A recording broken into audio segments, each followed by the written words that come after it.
Okay, the Zoom is up. Lauren is there or not there. Is this yours? Do you have any more? You can take it. I'll just take a picture of it. Is Lauren? Are they those? Is Lauren on the Zoom?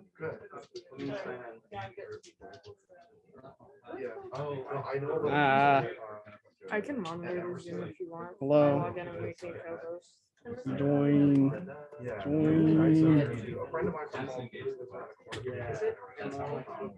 Oh, there she is. There is Lauren.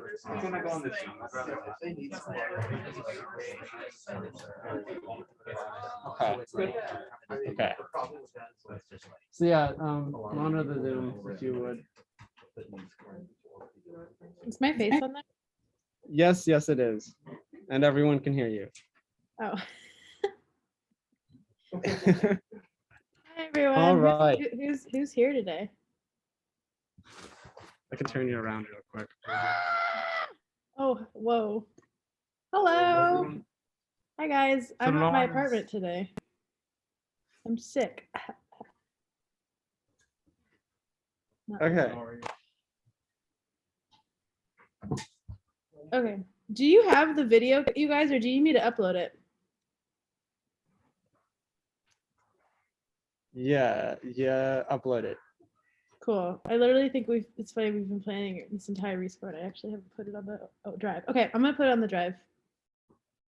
Give us a sec.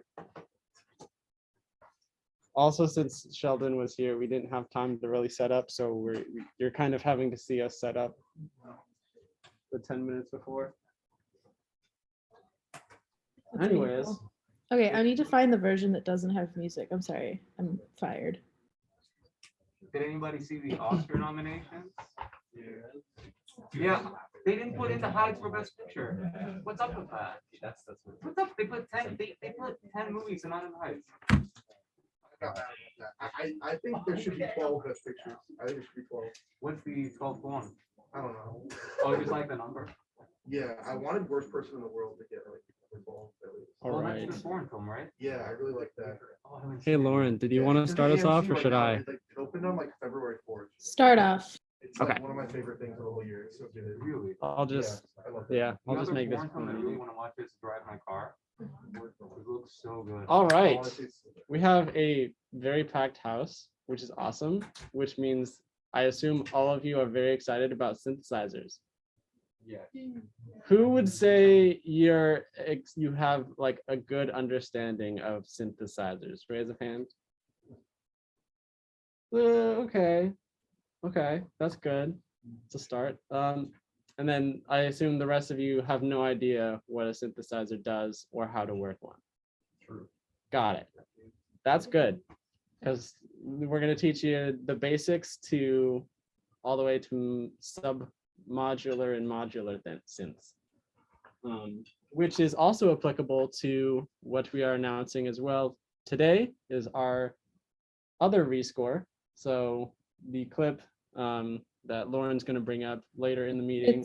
It's on the drive if you want to do it, Kenny, or I can. Either way. Oh, okay. So the clip that we will be rescoring will be.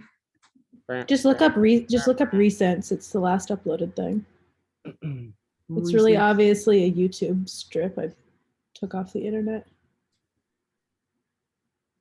Behind every good rescore is a really thorough YouTube looker. Download. Yeah. Then that way there's no lagging if there is. Yes. Okay. So I will share that. So yeah, I believe some of you saw this before, but this is one that Lauren herself has rescored, and we're going to be rescoring this as like a group thing. And instead of having it be like a really nice sheet music and everything orchestral score, we're going to push everyone to write something more electronic, contemporary, if you will. And you can have like elements of an orchestra in there, but like we're going to be trying to push you to work and experiment a little bit with synthesizers. So we will get to that.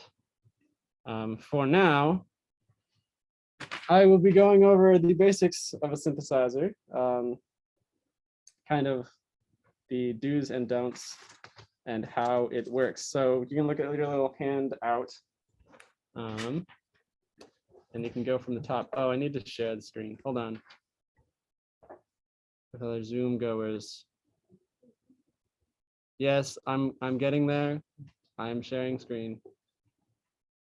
With this desktop 1, share sound, stereo. All right, find the tab, logic, and that should, cool. So I use Serum, and as we will go through the rest of our little presentation today, I will try to explain that there are literally thousands and thousands of synthesizers out there, ranging from analog, which is like actual physical synthesizers that you can touch and move knobs, or software that you can just download and use right off the go. Can initialize this real quick. So a synthesizer is pretty much just the fundamental like part of it is an oscillator, which will just play a simple sine, saw, or square wave. So has anyone taken like a physics class in high school and gone over how waveform works? So if you increase the frequency, it just increases the pitch, as we musicians call it. If you increase the amplitude, it increases loudness. And so like all of our software synthesizers basically just use math and data to replicate a simple sine or a saw or whatever wave you want. And oh, it's muted. Hold on. So like this is as basic as it gets. And everything from there is kind of adding effects and filters and things to distort that and get different sounds which you want. And then there is another sound source, which is basically just noise, aka the white static that comes out of your old VHS TVs. There's also pink, gray, brown, red, and a couple other noises that just have different strengths. So like red has like stronger 250 hertz frequency range. And other than that, it's just noise. It's nothing tonal. It doesn't have like actual notes like the sine wave or a saw wave does. And so we use a lot of noise for just like creating or replicating percussion. And we'll get to that in a second. And then the other one was samples. So you can actually take recordings that you record on your phone or a microphone and import them directly into your sampler or synthesizer. And then it will generate a sine wave or a waveform that you can then manipulate further. And I believe, Lauren, you were going to talk more about sampling things and stuff that you did to create some cool sounds, right? Yeah, we're going to talk about sampling. I'm a huge fan. How much time do you need, by the way? I mean, I would be nice to have like a solid 20, but 20? that's okay. Okay. 20. Yeah, Sorry, I said really weird. I was like 20. Okay. Well, I'm going to get moving then. Then going next on to what everyone calls ADSR, which is your attack, decay, sustain, and release. This is all encompassed in what's called an envelope. So it's basically opening your there's like in the actual synthesizer that was analog, and there was actual like filter or a gate, like an electrical gate that opened and closed signal so that the volume of the synthesizer could actually be heard. And so that's kind of what an envelope is doing. It takes like, okay, when you press the key, how long does it take to reach max volume? That's the attack. And then the decay, how long does it stay at max volume? Sustain, when it's held for like long periods of time, does it stay at max volume or does it drop down lower to mid? And then the release is take off your finger off the key. Does it die out? Does it have like a little release decay with the volume? And so this little envelope here, can everyone see this, by the way? Okay, cool. So this envelope right now is all the way quick attack, long sustain, and no decay. So the more you can kind of shift it around, you can see how it affects me actually pressing the key. So it takes a little while to get to full volume. And then the hold, which is right there. You can also manipulate that. And the decay.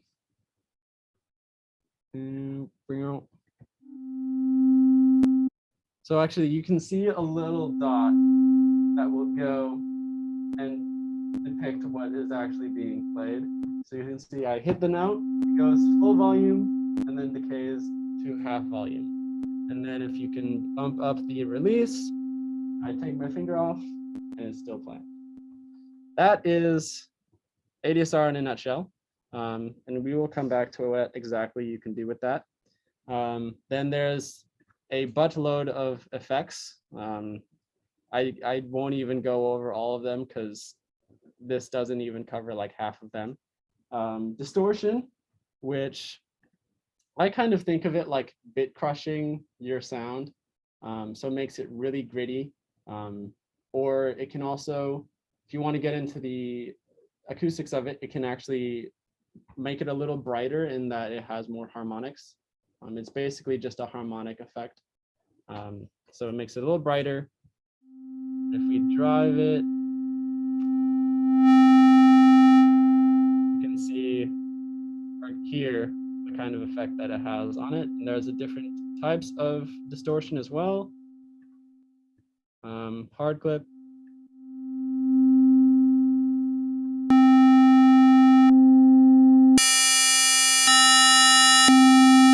All really gritty and kind of unpleasing, but like maybe that's what you're going for.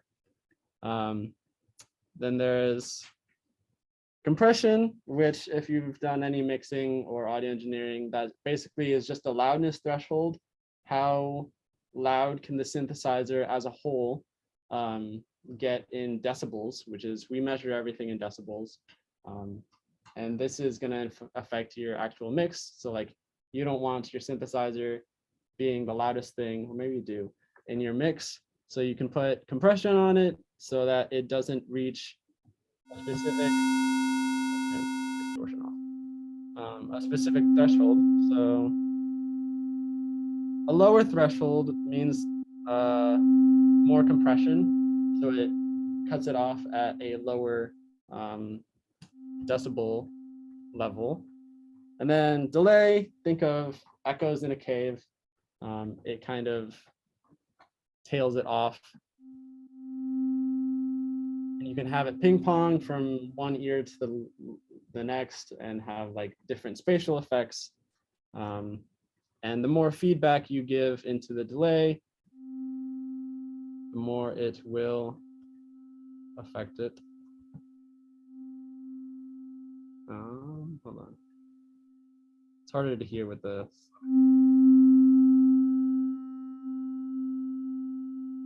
So it's very similar to decay, but in the fact that it kind of pulses out, and you can actually hear you can have like eighth note or quarter note echoes, or link it to your DAW and have it be synced with your BPM, things like that. And then I think for the sake of time, I might skip the rest of the effects. I kind of list them there. You can also look up different effects and play around with your own synthesizers. There are some that are just generic and built into Logic presets. So for example, the retro synth comes with Logic, does very similar things, and has everything I just talked about will be on pretty much every synthesizer. So every synthesizer will have an oscillator or sometimes a noise generator. It will give you options for those, sine waves, saw waves, square waves for different timbres, as we call it, and as well as an envelope. And the last thing, which is an LFO. An LFO can be a number of things. It works in the same way as an envelope does or ADSR does, in that all it really is affecting a parameter in your synthesizer. So an envelope is just affecting the volume of when you actually press the key and release it, etc. An LFO can be assigned to any other parameter in your synthesizer. So what I like about Serum is that you can assign these LFOs manually to whatever knob you want, or any knob that you see on the page here. So for example,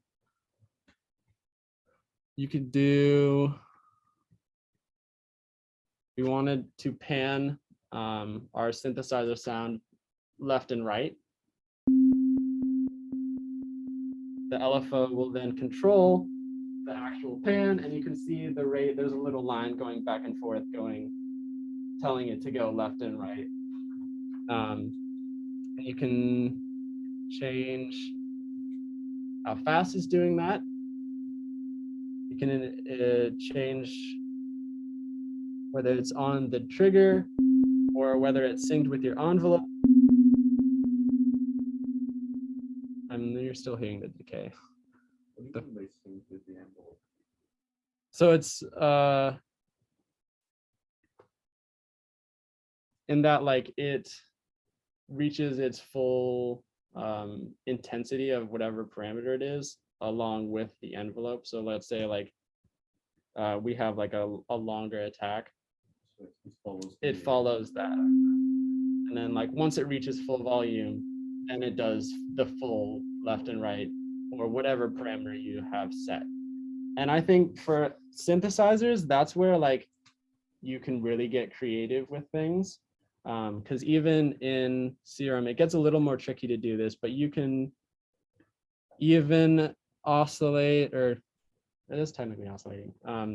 You can use an LFO for any effect. So you can do frequencies in the EQ. You can put an LFO on how much distortion there is. Some more of these effects like the compression, the delay, chorus, reverb, anything that has a parameter to it, you can set an LFO to that parameter and have it be moving or pulsing whenever you press any key. So going on to presets. This is kind of what everyone is used to whenever they open up a synthesizer, is they get a new synthesizer. They're like, okay, let's look at all of the presets that come with it. And it'll just adjust things to like a specific sound. So here we have like pads, which is great for chord instruments, so keys, string pads, accompaniment kind of things. There's arpeggiators, which will usually do like an ostinato or a drum groove or repeated notes even. And let's go through a few of these. I wanted to talk specifically about the arpeggiator because I think that can be the most applicable. Actually, let's go.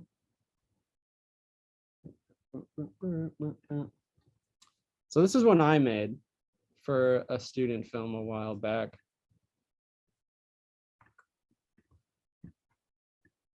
And what I did was, so I only used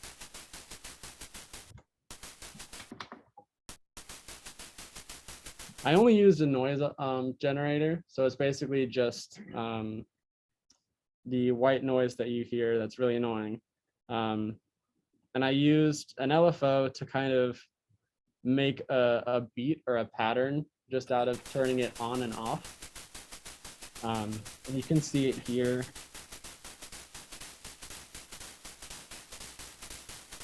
You can kind of change these to be synced with like a thought or a ostinato that you think of prior, and you can adjust the parameters inside your synthesizer to kind of like match that basically. How much does Serum cost? So Serum, actually, there is a subscription version. So it's like you subscribe and then over like, I think it's like 6 or 12 months, you own it after that period of time, and it's like $10 a month. I think total it's like $90 or something. I don't remember, but I own it now because I just paid $10 a month for a certain amount of time. There are other ones. Oh, that's what I should have put. More synthesizers that are free. Another great one that everyone's really starting to like is called Vital. That's a really, really good one. It's actually set up very much like Serum is, in that it's very, like you can set the LFOs manually and change a lot of the really small parameters. So if you want to check out a good synthesizer to start off with and kind of get into some of the stuff I'm talking about, look up Vital. And Cubase has some very good stuff, synthesizers. yeah, I have Cubase on my PC at home now, so that's why I'm in Logic. In general. But in general, yeah, Cubase also has some stock synthesizers that are really good. And so I'm looking to some more presets. So this is like a bass preset that I downloaded for free. And you can see, just taking a look about how they got this sound. They had 3 oscillators and a noise generator. So a sine wave playing an octave below the key that's being played. Another wacky looking sine wave kind of thing, also playing an octave below. And then a really intense square wave playing an octave above. And that gets, actually, let's listen to just, that's the original sound. And then they added a filter and cut off most of the high frequencies so that it's only lower. And then the attack, really high with a quick release. So we get kind of like that bass kind of sound. And once you get into all of these presets, a lot of them are going to be mimicking actual instruments. So you can do the same. Like I know there have been a couple of people in the games department that have just like recreated clarinets and flutes by tweaking the ADSR and the filter, adding a bit of effects to get a flute-like or clarinet-like sound. And that's a lot of the samples that we have in like Logic do similar things. So when you hear like a sample that doesn't sound quite like a string, but it's like almost there, but it's too electronic, it's probably because it's using some tweaked synthesizer that's just made to then sound like it's a string being played. And you can even get things like vibrato.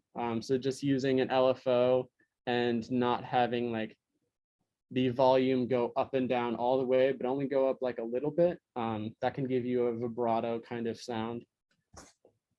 So a lot of it is like, it's kind of endless what you can end up doing with synthesizers, which is why they've gotten so popular. And then to take a look at some other ones that I have.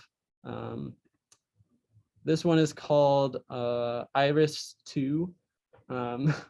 And it's a sampler-based synthesizer below that uses Isotope's frequency analyzer so that you can actually edit specific frequencies of the sound. If I can make it work. So you can only isolate like the 1 to 2K range of whatever you recorded, and then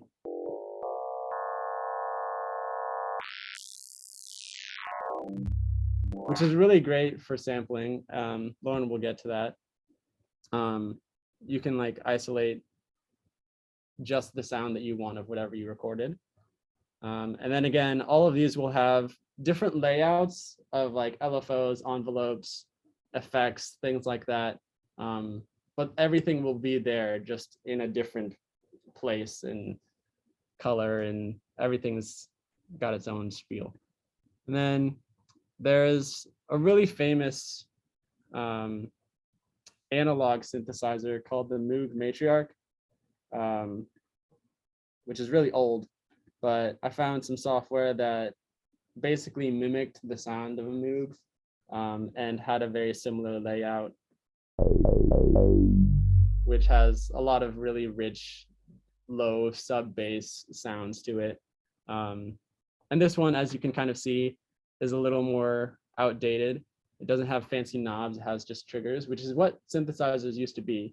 But a lot of the same concepts. There's also a detune, which is interesting. But you have your source, your sound source, 2 oscillators, a contour. So that's your envelope pretty much. Your filters, some more effects, and a mixer. Then the one that I was going to suggest you guys take a look at, because it's part of the film scoring bundle, is Massive. There's Massive and Massive X. There's a slight difference between the two, but they do pretty much the same things. And this one does come with a lot of presets. I don't have them on my computer, but there's a lot of really good synthesizer sounds that can be applied to film scoring. It's a little more complicated in that it has envelopes and LFOs, some real-time parameter settings, and all of it can be routed manually, which gets into another thing that I wanted to talk about, which is modular synths. Modular synths are basically taking everything I just talked about. So you got your oscillator, your noise generator, and then a ton of effects. And modular synths basically let you make a chain of audio signal. So you can start from one oscillator, go through a noise generator, through a distortion, through a filter, and then out to the main. And then you can do the same thing with your second oscillators and have different effects for each of those, and like route them so that you can have this complex chain of different effects and sounds, which ends up being more endless in terms of possibilities, because you don't just have one oscillator going straight into a distortion and out like you do with Serum. Additionally, it also has FM synthesis, which is a little more complicated, but basically the basics of that is oscillators create sound off of like actual mathematical principles, and then FM synthesis takes feedback and loops it on top of itself. So whenever you're like on a stage and you hear like those really high noises of like someone waving their microphone towards a speaker, so it like isolates those sounds, which actually ends up being a pure sine wave than your oscillators, because it's like it's only amplifying what's already there in like nature. So anyways, FM synthesis ends up being more rich and pure than regular oscillators, but they're a little harder to understand. And finally, what I'm starting to get into is modular synths. So just being able to take all of the things I've been talking about and route them together to make different synths. And another thing I wanted to bring up before we move to Lauren was I'm actually taking a class on synthesis right now, where we're looking at fully modular synthesizers. It is a class that anyone can take, actually. It's Intro to Synth Design for musicians, because the actual class is for EPD majors. But there are a couple classes that anyone can take. And so we were looking at this beast. So has anyone seen pictures of Hans Zimmer's studio? And you've seen the walls that he has on the back with all those racks and knobs and just complicated spaceship looking stuff? That's this. So you have your oscillators as like the starting point, and you route them through cables or sometimes just digitally into other little modular parts of your synthesizer. So your LFOs, your envelopes are each their own little box. And you can create some pretty complicated things. And here you go.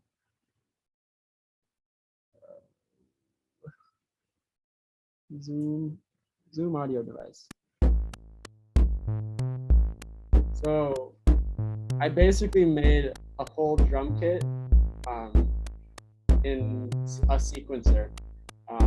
So you have your bass, your snare, and a little hi-hat, and they're all routed through a mixer.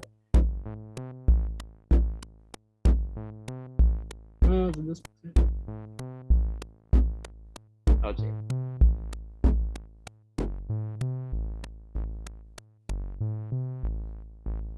So there's your bass. There's your snare, which doesn't sound like a snare yet. But it's using a lot of pink noise and then kind of filtering things out so that sounds similar to a snare. You have a little hi-hat. And kind of like an 808 kick. And everything that you see here is using everything that is on this page. It gets a little more complicated in how you route things, but this is the basics.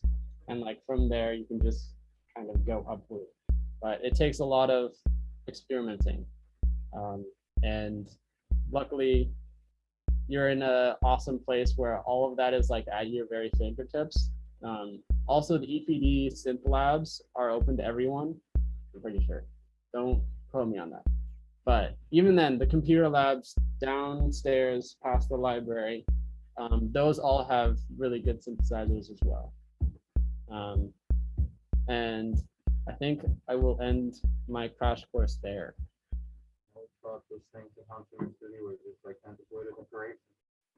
I mean, they are. It looks like decoration.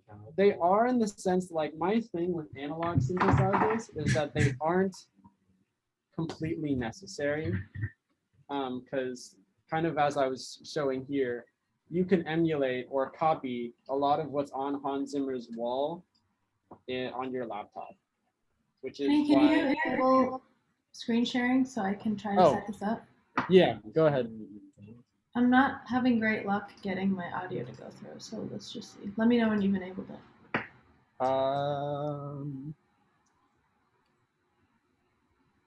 Welcome to my living room with 0 wall art, because I'm I think you should be good sad. Okay. now.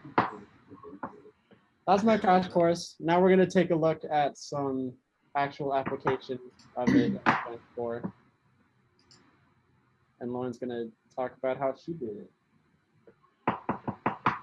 Okay, I'm a little not sure if we'll actually be able to hear this because I don't have. But let me know. Can you guys hear this? Can you hear that? No. You can't hear any piano? No. This is what I was nervous about. What if I do this? Yeah. Hold on. Can you guys see my screen? Oh yeah, you can. Yeah, we can. Welcome to my Logic session, everyone. Stuff. Okay, so we are going to be rescoring the arrival. You guys can hear me, right? Yeah. Okay, you can hear me. That's weird. I tried to install audio movers, but I lost the file in my laptop somewhere and I have to go hunt for it. So I don't know where it went. What about this? Yep. You can hear that? Yep. Nasty. Okay, let's go. Sorry, I was just like sweating about this for like 10 minutes. Okay, welcome to my Logic project where everything is poorly labeled but has pretty colors. So that's all that matters. So we are gonna just talk, I have just a little bit of time. So some things I wanna talk about would be sampling. And then I wanna talk about, you know, Kenny talks about synths and those programs and they're really sick, right? And they're all free, so, you know, unlimited options pretty much. I want to talk about alternative ways of creating synth-like sounds as well. There's about 1 million ways you can make things sound funky. Who's heard this? I can't see, but has anyone heard this? Oh god, it's just too blurry. All right, we're going to play some of it, and then we're going to talk about it, and then I'm going to demo some really quick sampling, and then we're going to wrap up in 8 minutes. Okay, how's that sound? Give me a thumbs up if it works.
All right, we're going to stop there for now, just because, you know, I want to talk about what's actually happening in the score. So, pretty cool, right? I think it sounds cool. This was something I used for my USC application.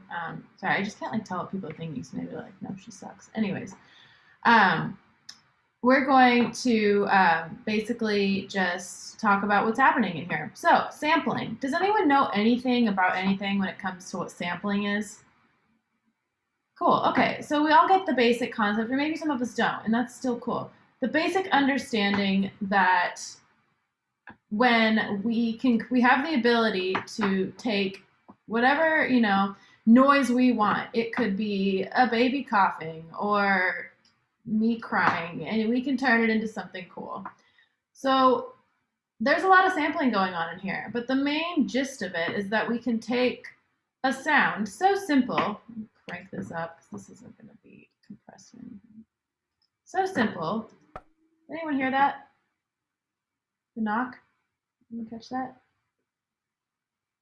Thumbs up if you hear the wood. Okay, so the main concept is that we can take literally anything we want and we can make it sound interesting. There's a couple ways to do this, and I'll show you what I did in my project. So let's just take a listen to one thing I sampled.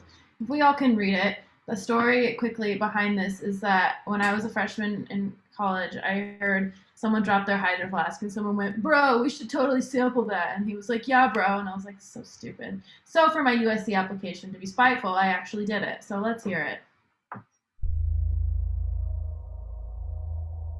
Pretty cool. So you might be asking, whoa, that's some reverb. What is that? It's a Hydro Flask that I just hit with a spoon. It was a little bit full of water. Let's talk about what's going on. Logic has this beautiful program called Quick Sampler. Has anyone used this before? Quick Sampler is a godsend because it does a lot of the hard work for you. But as Kenny talked about with ADSRs and stuff like that, LFOs, a lot of that's in here already. So what I was doing is I adjusted my attacks right here. So I'm just going to play it. Let's hear if I shorten it. So if I really shorten the attack, it sounded like this. If I really make it long, it sounds like this. So really cool. So that was something that I worked with. I messed with the fades in, and how this kind of works, I'll show you how I built one. And then we put a lot of effects on it. And it almost sounds like a synth on its own. We have a lot of compression because that didn't sound very loud. We had an overdrive to put on like a tube kind of effect. We used some Space Designers. I'm sorry, I like them. They're cool. We did a lot of EQ to get rid of like a lot. We just wanted to get rid of a lot of this like metallic, like shink shink, because it has like that paint on it and it sounded really bad. So I was like, I just want like that beautiful little mid hit. So I took play that. the original water bottle sound. Oh, do I have it? Let me see. I might have it. Actually, I don't remember what I called it. I called it bulb. LOL. There. Let me just drag this in. Also, if you just take all the effects off, I think that'll also work. It actually has to like process through Quick Sampler, so it actually won't play because it's technically MIDI. Oh yeah. Yeah, that's the cool thing. Quick Sampler attaches it to your MIDI keyboard, so you can just play your Quick Sampler. Here, this is what it originally sounded like. Super, super quiet. Let me do the forbidden thing. Okay, hold on. That's what it sounded like. Do people hear that? So quiet. Okay, hold on. I'm gonna compress the crap out of this. Do not do as I don't look at me. Okay. There it is. You guys hear that? You can kind of hear the splash. So it had a little bit of splash. So we got rid of the splash. We kept that mid-range, boosted the low range, and then added a shit ton of added a ton of reverb, and we added some really cool like overdrives and things like that. So like if I'm just gonna, I don't really think I have time to sample anything because we're out of time now, but that's kind of the main concept. And then the other thing is like, let's just take a listen to these voices. This is just Lauren, a choir of Lauren's, but you know, I did this on my little microphone in my bedroom, and then I cut out a lot of the room sound, and then we just put, I didn't even sample this, we just put all this fun stuff on there. Delays, chorus, spreaders, spatial stuff.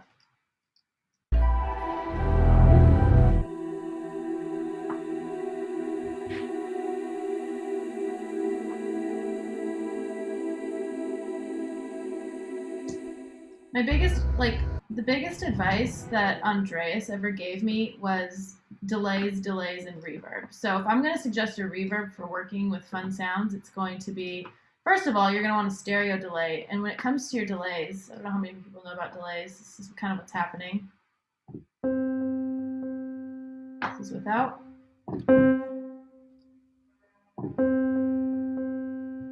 So it sounds really cool. And I'm really a huge fan of this reverb called Valhalla. It's like $49. We can put all sorts of fun sounds on it. You know, you have all these options. You know.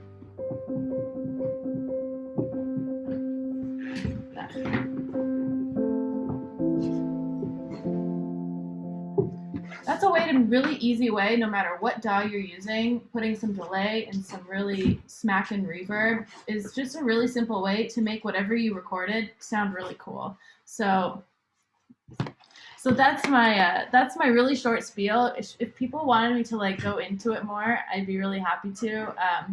But in terms of this rescore, I would encourage you guys to just be really creative. You know, you don't have to be like stupid and ironic like me with the Hydro Flask, but I would encourage you guys to like take a voice memo, drop it into your DAW, put some delay on it, play it. Like, you know what I mean? Anything you can do to make something interesting. And there's a lot of free synths that sound really cool, and there's a lot of synths you can just play. But what's just kind of not so solid about those is like a lot of people use those, you know, like in Omnisphere, it's kind of a joke. Like there's a couple synths that every composer uses. And I would encourage you, especially with this really cool score, like Johan Johansson's vibe was always just to be like, let's come up with something new, unique, no one's ever heard it before. And so we just rescored something that you're supposed to hear. It's kind of this classic way of scoring. And now I would encourage you guys to score in a way where it's like, oh, I've never heard that before. Like that sounds really weird. So that when it comes to show your work and people see, you know, like what you're working on, they're like, what is that sound? You're like, oh, that's a water bottle and a light bulb. That's a really fun way to stand out. So that's my really short spiel. There we go. Cool. Question? Okay, just making sure.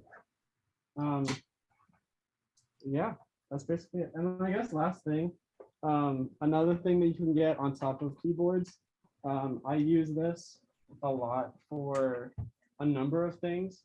It's basically just empty faders that aren't assigned to anything until you go in your DAW and actually tell it to.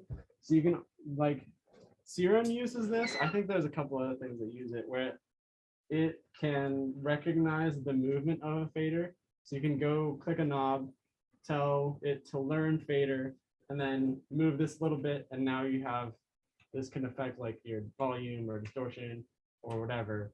And then you can just save all of those presets. Same goes for your mod wheel, volume of like tracks, things like that. This is like $50, not bad. What's it called? This one's called Eye Controls. Here, Lauren, I'm sure you have something like this with just a bunch of faders and buttons. Actually, I have this. It's like bigger. Yeah. But it's like similar. It's kind of a pain in the ass to program. If I could go back, I would have gotten the one fader actually. So there are a couple of versions. I know another good one is called the Nano Chord. It's basically like the same thing as this, but different. Do not get a Korg. I hate Korgs. I'll just be so honest. Korgs, the software, like the actual like drivers that they have you put in messes with your MIDI. This thing? The older, like the Korg version of that. I got one and I plugged it into Logic and it was just like never the same. It's invest in one that doesn't make you put crappy drivers in your laptop. Or you can get this keyboard, which basically has the same thing. Such a better option. Seriously. No, I regret it. What's really cool about the fader I think ports we're running is, out of time as people are getting up, but yeah. hope it helps. Also, there will Hi, not guys. be a meeting next week. If you show up, you'll be a little disappointed. So no meeting next week, but there will be one after, like 2 weeks from today. Is the link for the rescore on Discord? Yeah, we'll set up a link to the rescore and get you guys access to the clip. See you next week. Not next week. Don't show up next week. There's no meeting next week. Yeah, so you will. Oh, you, Yes, I will. Be. okay. I might just come anyway. Okay. Cool. Yes. Bye. Bye, everyone. Hope it helped. It did. Thank you, Lord. It was a lot of information. Thanks so much. Kind of just threw at you. Yes, we'll probably include it in an email as well as a Discord probably. Okay. Yeah. So just keep an eye out for it. Are you done with the adapter? Ooh. Yes, I'm so sorry. Bye, guys. Bye, Lauren. Good job, Thank you Kenny. so much, by the way. It was helpful. Yeah. All right. Sounded good, Kenny. Yeah, I wanted you to kind of go till the end of the class. I was like, because Sheldon was in here for a really long time. Oh, you wanted me to what? So because you were like, I want like 20 minutes, and I was like, okay, we can push that 20 minutes like right up against the wall. Oh, I see. Yeah, people just start packing up. Yeah. Oh, So well. it is what it is. But I think it went well. Yeah. Yeah, we I- should have just stuck to you finishing talking about more things because I feel like I couldn't get what I wanted to get across. No, it's okay. I think they still learned a lot. And like they saw an application of everything I just rambled on about. Yeah, I need to find the link for this meeting that we have to do. What is it? What's happening this week for the seminar? I think they just rescheduled the interviews from last week. Like Gina's presentation? Oh, maybe not. So it's different then. It's an interview, I think. Oh, okay. That sounds good. All right. See you later. See ya.